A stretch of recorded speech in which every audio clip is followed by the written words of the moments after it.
দুঃখ নেবে না সেই সুখে।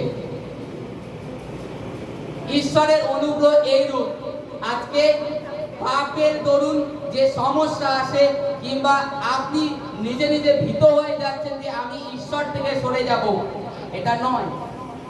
আমি ঈশ্বরের চোখে আমি পাপী, দোষী হয়ে গেছি, এই যে ভাবনাটা, এটা বের করুন।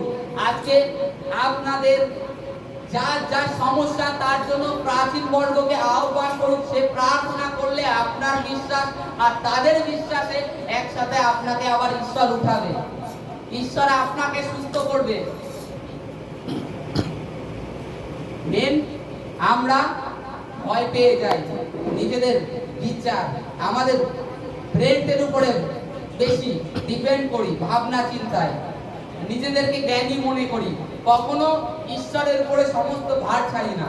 আর যখনই ঈশ্বরের উপরে সমস্ত ভার ছাড়বো, তখনই আমরা ঈশ্বর যে আমাদের জীবনে এত মিরাক্কেল কাজ করতে পারে, চমৎকার কাজ করতে পারে, সেটা তখন আমাদের জীবনে প্রকাশ হবে।